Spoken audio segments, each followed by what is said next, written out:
Hello, my dear students. In this class, we learn about the next chapter, which is human reproduction. So, student, chapter number third है. Previous videos में, previous lectures में आपने अपने chapter number second को end किया था, और इस वीडियो में हम next chapter का introduction करने वाले हैं, and their name is human reproduction.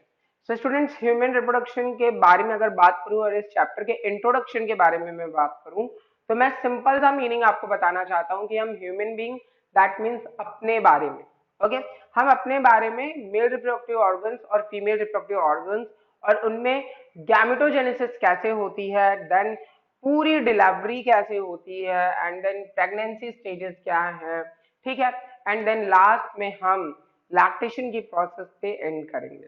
Okay means ये है कि ह्यूमन में टोटल इसका लाइफ स्पॉन, टोटल उसकी लाइफ साइकिल कैसे होती है, इस वीडियो में इसी टॉपिक के बारे में हम डिस्कस करेंगे. So moving forward students, about the introduction of human reproduction. So students, humans के बारे में आप जानते ही हैं. अब इनमें रिप्रोडक्शन की प्रोसेस कैसे होती है, आखिर ह्यूमन बीइंग रिप्रोड्यूस कैसे करता है. सो फर्स्ट टर्म की अगर मैं बात करूं, जो कि बेसिक नॉलेज ही हमारा होता है, human reproduce sexually. Okay so human being में कैसे रिप्रोडक्शन की प्रोसेस होती है, तो आप कहते हो सेक्सुअल रिप्रोडक्शन की प्रोसेस होती है. तो ये एक खास बात है कि मतलब ह्यूमन बीइंग में एसेक्सुअल रिप्रोडक्शन की प्रोसेस नहीं होगी. तो human reproduce sexually. Okay so sexual reproduction की प्रोसेस होगी ह्यूमन बीइंग में, एसेक्सुअल नहीं होगा. एसेक्सुअल का सिंपल सा मीनिंग क्या है कि मान लीजिए मैं अपनी फिंगर को यहाँ से कट करूं और अब चाहूं कि इससे न्यू ऑर्गेनिज्म बन जाए, मतलब मैं ही मेरे जैसा ऑर्गेनिज्म फिर से बन जाए, तो क्या ये पॉसिबल है? बिल्कुल नहीं पॉसिबल है. तो sexual reproduction, that means your gamete formation processes occur and the organism which form is not identical. Okay? तो ये यहाँ पे कुछ फीचर्स होंगे जो कि सेक्सुअल रिप्रोडक्शन की प्रोसेस को रिप्रेजेंट करेंगे, और ऐसे टाइप का रिप्रोडक्शन हो रहा है ह्यूमन बीइंग में. तो फर्स्ट थिंग हमने समझ ली कि सेक्सुअल रिप्रोडक्शन का फॉर्मेशन, सेक्सुअल रिप्रोडक्शन की प्रोसेस होगी. देन उसके बाद क्या होगा, मैंने अभी बोला गैमेट का फॉर्मेशन होता है. ठीक है, दैट मीन्स कि जो ह्यूमन बीइंग है उनमें जो मेल और फीमेल दो सेक्स की हम बात करते हैं, इन दोनों सेक्सेस में गैमेट्स का फॉर्मेशन होगा. और अगर मेल के गैमेट्स की बात करें तो इसे हम बोलते हैं स्पर्म, और अगर फीमेल के गैमेट्स की बात करें हम तो इसे बोलते हैं ओवम. ओके तो यहाँ पर एग या ओवम फॉर्म हो रहा है और यहाँ पर स्पर्म फॉर्म हो रहा है, और इनके फॉर्मेशन होने की प्रोसेस को हम क्या बोलते हैं? गैमेटोजेनेसिस बोलते हैं. ओके स्टूडेंट्स, तो गैमेटोजेनेसिस, यही सारी प्रोसेस हम यहाँ अभी कवर करेंगे. आपने जो भी नेक्स्ट हमारे लेक्चर्स होंगे या इसी लेक्चर्स में हम इन्हीं टॉपिक को कवर करने वाले हैं कि आखिर गैमेटोजेनेसिस मतलब स्पर्म और ओवम, जितनी आसानी से मैंने यहाँ लिख दिया ना कि गैमेट फॉर्म होते हैं, स्पर्म फॉर्म होता है, ओवम फॉर्म होता है, एग्जैक्टली ये इतने आसान होते नहीं है. ओके सर नेक्स्ट उसके बाद गैमेट फॉर्म कर दिया. अब सिंपल सी बात है, इनमें क्या होगा? फर्टिलाइजेशन होगा. ठीक है, फर्टिलाइजेशन होगा. फर्टिलाइजेशन का मतलब क्या? Fusion of a male and female gamete, that means fusion of a sperm and ovum is referred to as fertilisation. And student, fertilisation की ही प्रोसेस को एक अच्छे से टर्म में हम क्या बोलते हैं? हम क्या बोलते हैं? हम बोलते हैं सिनगैमी. ओके गैमेट के फ्यूजन को ही हम क्या बोल रहे हैं? सिनगैमी. सिन का मतलब फ्यूज होना, और कौन फ्यूज हो रहा है? गैमेट फ्यूज हो रहे हैं. That's why here we say that syngamy process. Okay student, अब सिनगैमी हो गई, फर्टिलाइजेशन हो गया. फर्टिलाइजेशन हुआ कैसे? कैसे हुआ होगा फर्टिलाइजेशन? तो जो स्पर्म्स हैं वो फीमेल की बॉडी में इंट्रोड्यूस किए जाते हैं, फीमेल के जेनाइटल ट्रैक्ट में इंट्रोड्यूस किए जाते हैं, और इसे हम इंसेमिनेशन बोलते हैं. ओके तो ये नेक्स्ट टर्म है. यहाँ पर आपको लग रहा होगा कि मैं क्यों ये टर्म बता रहा हूँ, बिकॉज ऑफ ये आपकी बुक का जो फ्रंट पेज है, फ्रंट इंट्रो है इस चैप्टर का, ह्यूमन रिप्रोडक्शन का, वहां पर कुछ स्पेशल टर्म्स दिए गए हैं. ओके जिनके बारे में एनसीईआरटी ने बोला you aware about that. Okay NCERT ये मान के चल रही है कि आप अवेयर हो इन टर्म से, इस वजह से मैं आपको यहाँ पर ये स्पेशल टर्म्स बता रहा हूँ. तो मैंने यहाँ पर अभी आपको क्या बताया? इंसेमिनेशन. इंसेमिनेशन का सिंपल सा मीनिंग क्या था? इन मीन्स अंदर, सेमिनेशन, सेमिनेशन का जो वर्ड है सीमेन, सेमिनेशन. ओके सीमेन वर्ड है, और यहाँ पर आप क्या कर रहे हो? इन कर रहे हो. किसे इन कर रहे हो? सीमेन को इन कर रहे हो. आपके सीमेन में क्या है? आपके सीमेन में है स्पर्म. आपके सीमन में क्या है, सेमिनल प्लाज्मा। अभी ये सेमिनल प्लाज्मा क्या है मैं बताऊंगा आपको। ओके, तो ये इंट्रोड्यूस करना ही क्या है, इंसेमिनेशन है। ओके, नेक्स्ट वन क्या है, फिर उसके बाद जो स्पर्म है वो गया और उसने फर्टिलाइजेशन किया with the egg, and after the fertilisation process the implantation is occurred. भाई आपने फर्टिलाइज कर दिया, अब वो जो एम्ब्रियो बनेगा, जो वो जाइगोट बनेगा, वो जाइगोट डिवाइड भी तो होगा ना, और डिवाइड होने के बाद वो जो जाइगोट है वो अब एम्ब्रियोनल स्टेजेस में है। तो डेवलपमेंट ऑफ अ एम्ब्रियो को हम क्या बोलते हैं, गेस्टेशन। ओके, सो ये एक न्यू टर्म आपको यहाँ पर देखने को मिला, जो कि मैंने क्या बोला, गेस्टेशन। अब हमारा एम्ब्रियोनल डेवलपमेंट पूरा हो गया, दैट मीन्स फीटस फॉर्म हो गया है। अब फीटस जब 9 मंथ्स का हो गया, मतलब टोटली मैच्योर हो गया है, डेवलप हो गया है, तो आपको इसे रिलीज करना होगा, आपको इसे बाहर करना होगा, मतलब आपको डिलीवरी करनी होगी उस प्रेग्नेंट वुमेन की। ओके, तो इसे आप क्या बोलते हो, पार्टूरेशन, डिलीवरी ऑफ द बेबी को आप यहाँ पर क्या बोल रहे हो, पार्टूरेशन बोल रहे हो। ठीक है, एंड देन पार्टूरेशन के बाद क्या हुआ, लैक्टेशन।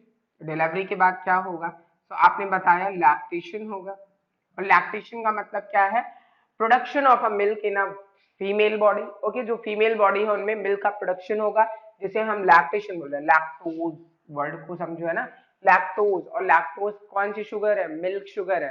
ओके, तो यहाँ पर होपफुली आपको ये टर्म भी समझ में आया होगा।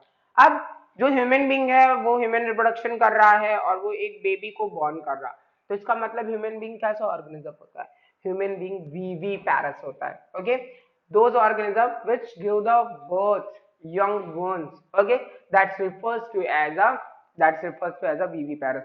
So students, ये मैंने जो आपको टर्म्स बताया ना, ये स्पेशल टर्म्स थे। स्पेशल टर्म्स मैं क्यों बोल रहा हूँ, बिकॉज ऑफ बहुत सारे लोगों को नहीं पता होता, बहुत सारे लोगों को नहीं पता होता, और हमारी एनसीईआरटी ने बोला you are aware about it, तो हमें इनसे जरूर अवेयर होना चाहिए, और यहाँ पर हमने इनको जाना भी कि आखिर हमारा जो चैप्टर 3 है ह्यूमन रिप्रोडक्शन, यहाँ पर हम क्या पढ़ने वाले हैं।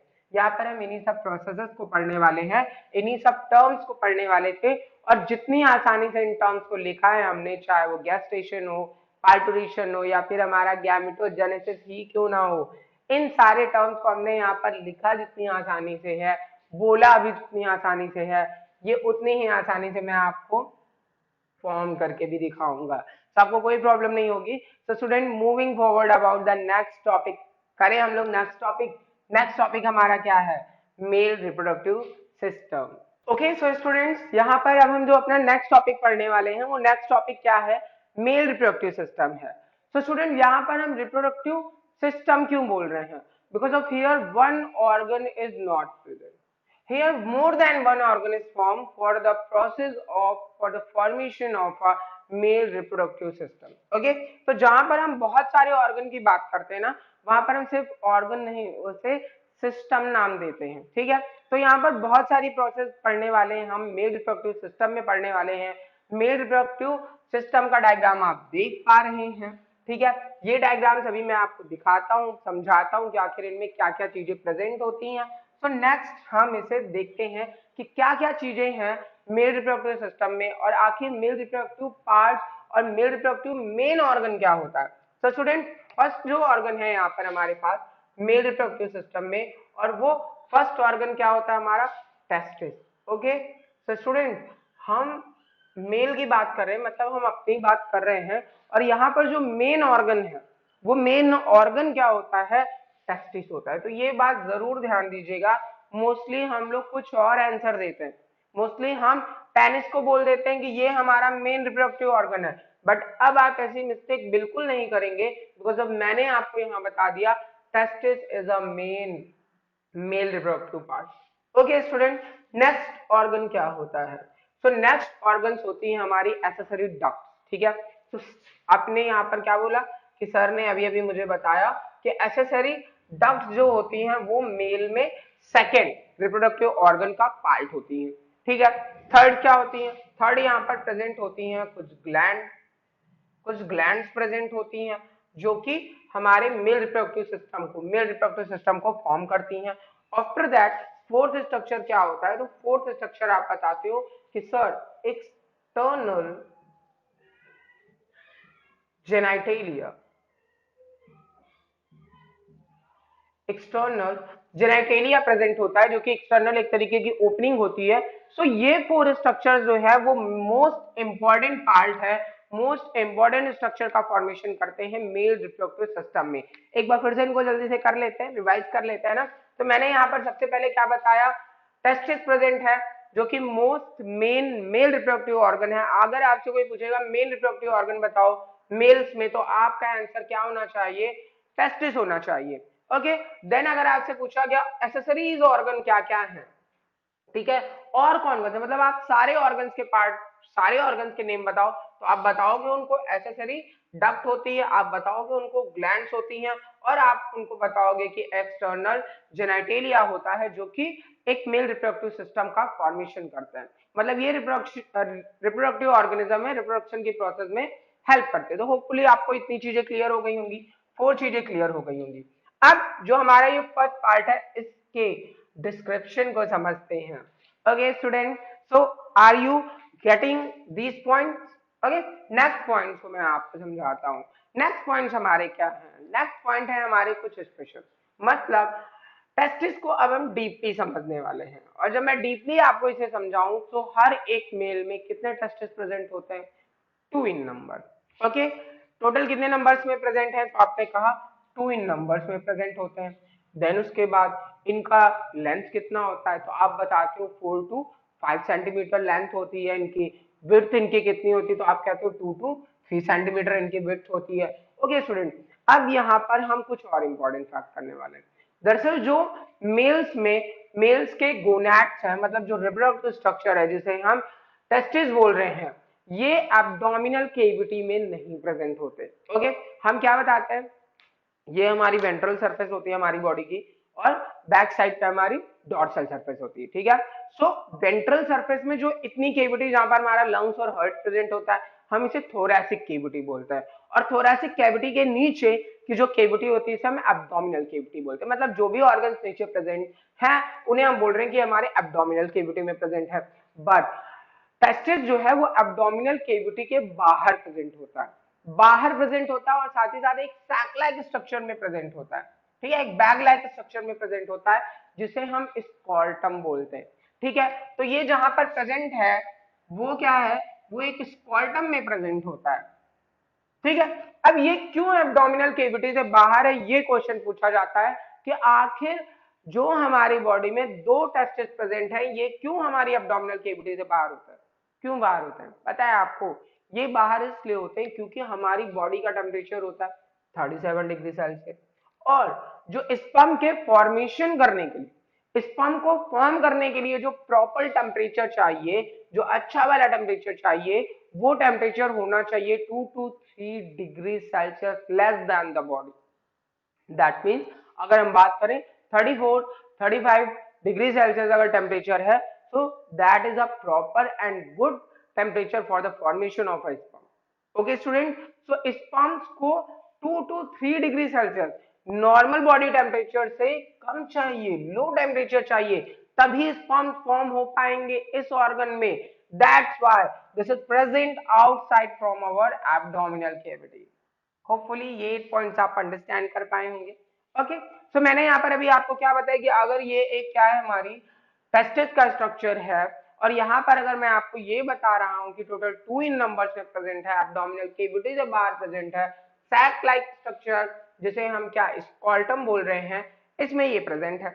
अब ये जो स्कॉल्टम का पोर्शन है, इस स्कॉल्टम के पोर्शन में बहुत सारे मतलब 250 टेस्टिकुलर लोब्यूल्स प्रेजेंट होते हैं। ओके, सो मैं ड्राफ्ट करता हूँ। सो ये है आपका पोर्शन, और इसमें मैंने क्या बताया 250, अब 250 तो नहीं फॉर्म है, सो यहाँ पर आपको 4 स्ट्रक्चर दिख रहे हैं। सो ये क्या है, टेस्टिकुलर लोब्यूल्स हैं, लेबल कर लेते हैं भाई।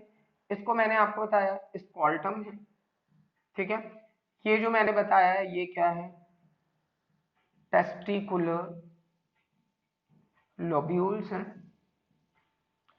अब इन सब टेस्टिकुलर लोब्यूल्स के अंदर क्या प्रेजेंट होता है, टेस्टिकुलर लोब्यूल्स के अंदर प्रेजेंट होती है बहुत important structure fine tubules present होती हैं जो कि कॉन्वोल्यूटेड स्ट्रक्चर की एक तरीके की होती हैं, और इन्हें हम क्या नाम देते हैं, सेमिनिफेरस ट्यूब्यूल्स नेम देते हैं। ठीक है, सो इन लोब्यूल्स के अंदर 2 to 3 नंबर्स में सेमिनिफेरस ट्यूब्यूल्स प्रेजेंट होती हैं। ये देखिए मैंने बता दिया है, इनको फॉर्म कर दिया है, और ये क्या नाम दिया मैंने इनको, टेस्टिकुलर लोब्यूल्स नाम दिया है। अब इन टेस्टिकुलर लोब्यूल्स के अंदर 2 स्पेशल टाइप की सेल्स प्रेजेंट होती हैं। फर्स्ट जो सेल्स होती हैं इनको हम नेम देते हैं Sertoli cells.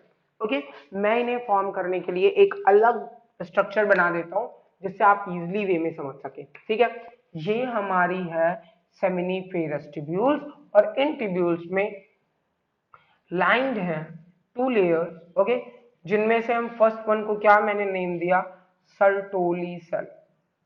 Sertoli cell, okay, Sertoli cells present है, और जर्मिनल एपिथेलियम की लेयर प्रेजेंट होती है।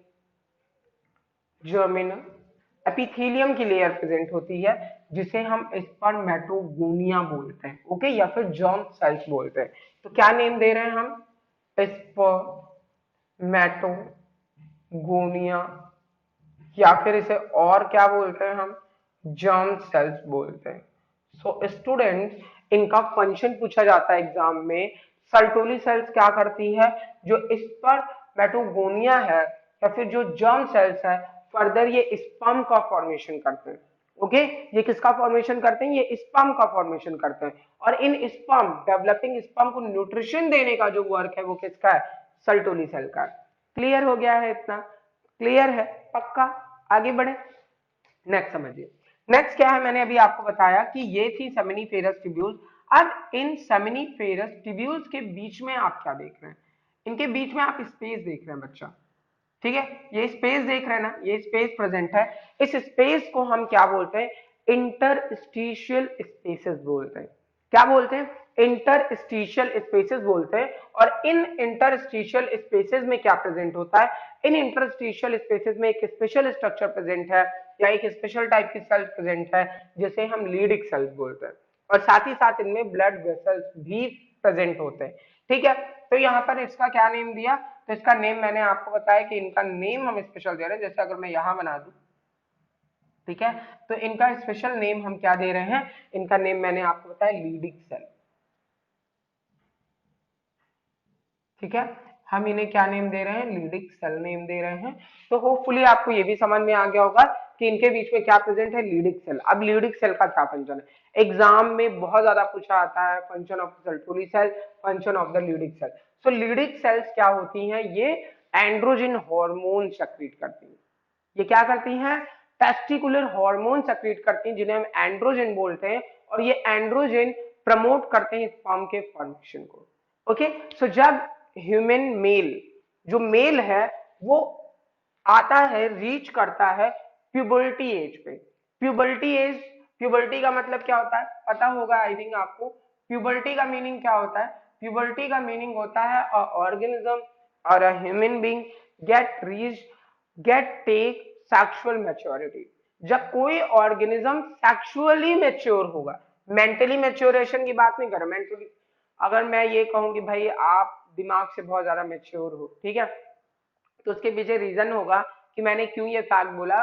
अदरवाइज हम ये बोलते हैं, हम देखते रहते हैं अपने आसपास ऐसे लोगों को कि जो एज में तो बहुत ज्यादा हो गए हैं, सेक्सुअली तो मैच्योर हो गए बट मेंटली अभी तक मैच्योर नहीं हुए हैं। ठीक है, तो सेम वैसे ही यहाँ पर भी मैं वही बता रहा हूँ कि प्यूबर्टी का मतलब मेंटली मैच्योरिटी से मत समझिएगा कि वो बहुत बड़े हो गए हैं तो उनका दिमाग भी बहुत सही है।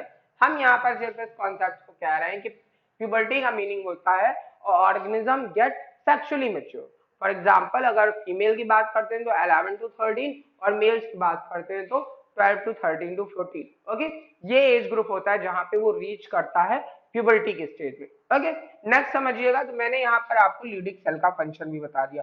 सो स्टूडेंट, इतनी स्ट्रक्चर थे जो कि कहाँ प्रेजेंट थे, टेस्टिस में प्रेजेंट थे। ठीक है, हमने इन सबको समझ लिया है। अब हम नेक्स्ट समझते हैं एक्सेसरी डक्ट्स के बारे में। ठीक है, सो स्टूडेंट अनदर थिंग को बहुत ध्यान से समझिएगा। यहां पर मैंने जो 2 to 3 नंबर्स में सेमिनिफेरस ट्यूब्यूल्स फॉर्म की थी, फर्दर ये सारी सेमिनिफेरस ट्यूब्यूल्स ओपन होती हैं एक नेक्स्ट स्ट्रक्चर में एक नेक्स्ट स्ट्रक्चर में, और वो जो इनका नेक्स्ट स्ट्रक्चर होता है ना, उसे हम बोलते हैं रेटी टेस्टिस। ठीक है, ये सब यहाँ पर ओपन हो जाएंगे, आप इनसे इनको कनेक्ट कर देंगे। ठीक है, ये यहाँ पर क्या हो रही हैं, ओपन हो रही हैं, और सबकी सब कहाँ ओपन हो रही हैं, तो मैंने इनको क्या नाम दिया अभी अभी, मैंने कहा ये क्या है, ये है रेटी टेस्टिस। ठीक है, जो कि हमारी एसेसरी डक्ट होती है, तो मैंने इनको क्या नाम दिया, रेटी टेस्टिस का नाम दिया, जो कि एसेसरी डक्ट है। अब रेटी टेस्टिस की हेल्प के थ्रू, रेटी टेस्टिस की हेल्प के थ्रू ये जो हमारे सेमिनिफेरस ट्यूब्यूल्स थी वो तो ओपन हो रही थी, बट कहां पर ओपन हो रही थी, तो ये जहां पर ओपन हो रही है उसका नाम होता है वासा इफ्रेंशिया। ओके, क्या बोलते हैं हम उसे, वाशा इफ्रेंशिया बोलते हैं, जहां पर ये ओपन हो रही है। तो अगला जो स्ट्रक्चर है वो हम एक डक्ट जैसा ही फॉर्म कर रहे हैं, जिससे हम क्या बोल रहे हैं, वास इफ्रेंशिया बोलते हैं या वास इफ्रेंशिया बोलते हैं।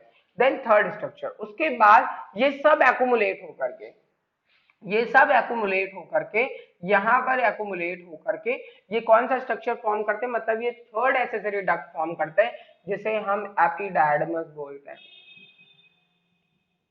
ठीक है, जिसे हम क्या नेम देते हैं, एपिडायडमस नेम देते हैं। और फिर उसके बाद यही एपिडायडमस ओपन हो जाता है, और जाता कहां पर है, हमारी ग्लैंड के पास जाएगा, और जिसकी हेल्प से जा रहा है उसे हम क्या बोलते हैं, वास डिफरेंस बोलते हैं।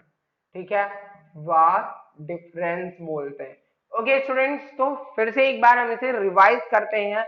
रिवाइज करने का मतलब ये कि अब अगर हम एसेसरी डक्ट की बात करें, तो डक्ट का मतलब क्या होता है, ट्यूब होता है, ट्यूब होता है, जानते हैं आप, बहुत अच्छे से जानते हैं। अब डक्ट का मतलब मैंने बताया ट्यूब है, और एसेसरी है मतलब ये हेल्प कर रही है, किसकी हेल्प कर रही है, टेस्टिस में जो भी फॉर्म करने वाले थे, मतलब जो भी हमने फॉर्म किया अभी, अब उसको ले करके भी तो जाना है, तो ये हेल्प प्रोवाइड कर रही है। और हेल्प प्रोवाइड करने में ये 4 टाइप की डक्ट्स इनमें प्रेजेंट होती है, जिनमें से फर्स्ट को हम रेडी टेस्टिस बोलते हैं।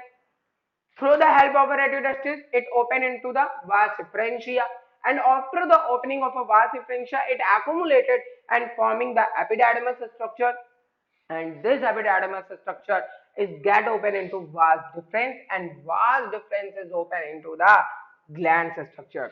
So student, इन्हें हम नेक्स्ट डायग्राम के हेल्प से समझते हैं। होपफुली आपको इतनी चीजें समझ में आ गई होंगी। अब तक आपको मैंने 2 टॉपिक क्लियर कर दिए हैं, अब हम थर्ड टॉपिक पे पहुंचते हैं। ओके, सो स्टूडेंट्स, यहाँ पर देखिए मैंने आपको बोला कि अभी हम ग्लैंड्स के बारे में पढ़ेंगे, और ये मैंने आपको ग्लैंड्स के नेम बता रहा हूँ, कौन कौन से यहाँ पर ग्लैंड्स प्रेजेंट होती हैं मेल रिप्रोडक्टिव सिस्टम में। तो फर्स्ट ग्लैंड्स होती है जिसका नेम होता है सेमिनल वेसाइकल। सेकंड जो ग्लैंड्स होती है उसे हम क्या बोलते हैं, प्रोस्टेट ग्लैंड। और जो थर्ड ग्लैंड होती है उसे हम क्या बोलते हैं, बल्बो यूरेथ्रल ग्लैंड। अब इनकी लोकेशन कहाँ है, अगर हम मेल रिप्रोडक्टिव सिस्टम की बात करें तो आप डायग्राम में देख लीजिए। डायग्राम में जब हम बात करते हैं वास्ट डिफरेंसेस, यहाँ पर जब हमारी मिक्स हो रही है, तो वो हमारी फर्स्ट ग्लैंड के पास आ रही है, जिसका नाम क्या होता है, सेमिनल वेसाइकल। और ये जो ग्लैंड्स आप देख रहे हो ना, ये क्या है, ये है सेमिनल वेसाइकल्स है, जो कि 2 इन नंबर्स में है, मतलब 1 पेयर्स में ये प्रेजेंट होते हैं। ठीक है, नेक्स्ट उसके बाद जो हमारी दूसरी ग्लैंड होती है, ये कौन सी ग्लैंड है, इसे हम प्रोस्टेट ग्लैंड बोलते हैं, जो कि 2 इन नंबर्स में ये भी प्रेजेंट होती है। और उसके साथ ही साथ ये भी कहाँ है, आफ्टर द प्रोस्टेट ग्लैंड। ठीक है, मतलब प्रोस्टेट ग्लैंड कहाँ है, सेमिनल वेसाइकल्स के बाद में प्रेजेंट है। देन उसके बाद हमारी थर्ड ग्लैंड होती है, जिसे हम बल्बो यूरेथ्रल ग्लैंड बोलते हैं। बल्बो यूरेथ्रल ग्लैंड भी 2 इन नंबर्स में है, जो कि आफ्टर द प्रोस्टेट, प्रोस्टेट के बाद में प्रेजेंट होती है। तो स्टूडेंट, ये हमारी इंपॉर्टेंट ग्लैंड है जिनके बारे में हमने समझा। देन उसके बाद क्या इनका फंक्शन है, तो सेमिनल वेसाइकल या प्रोस्टेट ग्लैंड्स की बात करें तो इनका मेन फंक्शन होता है सेमिनल प्लाज्मा का फॉर्मेशन करना, जो कि हमारे सीमेन का स्ट्रक्चर बनाएगा। ओके, सीमेन क्या होता है, तो semen is equal to seminal plasma and plus sperm. और सेमिनल प्लाज्मा में क्या होता है, तो fructose, calcium, ascorbic acid. Okay, ये इंपॉर्टेंट थिंग्स होती हैं जो कि प्रेजेंट होती हैं किसमें, हमारे सेमिनल प्लाज्मा में। तो ये जो थिंग्स आ रही हैं हमारे सीमेन में, वो कौन दे रहा है, वो दे रहा है हमारा ग्लैंड। ओके, देन उसके बाद आप देख पा रहे हैं कि ये आगे जो भी हमारा स्पर्म्स है वो हमें हमारी यूरेथ्रा को दे दिया जाता है। और आप जानते हैं कि जो ये हमारा पेनिस है वो both, that means sexual process में और साथ ही साथ किस में, हमारे हमारे किस में एक्सक्रीटरी सिस्टम में भी ये हेल्प करता है, तो ये एक्सक्रीटरी सिस्टम का भी एक इंपॉर्टेंट पार्ट है। यूरेथ्रा हम एक्सक्रीटरी सिस्टम में भी पढ़ते हैं और यहाँ भी पढ़ रहे हैं। ओके, नेक्स्ट उसके बाद ये क्या है, ये पेनिस है, जो कि एक तरीके का क्या है आप जानते हैं, during sex this is a special organ. Okay, then इनमें कुछ ब्लड की वेसल्स प्रेजेंट होती हैं जो कि एक इरेक्शन फॉर्म करती हैं, एंड देन उसके बाद हम इसे क्या बोलते हैं, जो अबव पार्ट होती है हम ग्लांस पेनिस बोलते हैं, और ग्लांस पेनिस के ऊपर एक स्किन प्रेजेंट होती है जिसे हम फोर स्किन बोलते हैं। सो स्टूडेंट्स, ये हमारा एक्सटर्नल जेनाइटेलिया का पार्ट था जिसे हमने यहाँ पर अभी अभी स्टडी किया। सो स्टूडेंट, इस तरीके से हमने total overall testis, accessory ducts, gland and external genitalia जिसे हम यूरेथ्रल मीटस बोलते हैं। ओके, तो यहाँ पर हमने सारे पार्ट्स को स्टडी कर लिया है, विद लोकेशन स्टडी कर लिया है। होपफुली आपको भी ये पार्ट बहुत अच्छे से समझ में आए होंगे। हम एक बार फिर से रिवाइज कर लेते हैं। सबसे पहले पहले मैंने आपको क्या बताया, टेस्टिस बताया, टू इन नंबर्स में प्रेजेंट थे। देन मैंने इसके अंदर आपको क्या बताया, 250 टेस्टिकुलर लोब्यूल्स बताए। उसके अंदर मैंने आपको सेमिनिफेरस ट्यूब्यूल्स बताया। सेमिनिफेरस ट्यूब्यूल्स के अंदर मैंने सर्टोली सेल्स और मेल जर्म सेल्स बताई जिनमें स्पर्म का फॉर्मेशन हो रहा था, और सर्टोली सेल न्यूट्रिशन प्रोवाइड कर रही थी। आफ्टर दैट मैं आ गया एक्सेसरी डक्ट के पास, जहां पर मैंने सबसे पहली डक्ट आपको बताई रेटिडेक्टिस। रेटिडेक्टिस के बाद मैंने आपको क्या बताया, मैंने बताया ये ओपन होते हैं वास डिफरेंशिया में। वास डिफरेंशिया के बाद ये अकुमुलेटेड स्ट्रक्चर एक तरीके का फॉर्म करते हैं जिसे हम एपिडाइडमस बोलते हैं, और एपिडाइडमस जाकर ओपन होता है वास डिफरेंस में। तो ये वास डिफरेंस आप देखते हैं, वास डिफरेंस आगे जाकर के ग्लैंड से मिल रहा, और ये क्या लेकर के जा रहा था, स्पर्म लेकर के जा रहा था। एंड देन उसके बाद इन ग्लैंड्स ने इसको क्या दिया, सेमिनल प्लाज्मा दिया, और फिर उसके बाद ये कहाँ ओपन हो रहा है, तो ये यूरेथ्रल मीटस में ओपन हो रहा है जो कि हमारा एक्सटर्नल जेनाइटेलिया है। So student, hopefully you understand about the male reproductive system which related to chapter human reproduction. So student, in the next video we understand and we study about the female reproductive system. Hopefully you understand about all these process related to male reproductive system. So thank you student.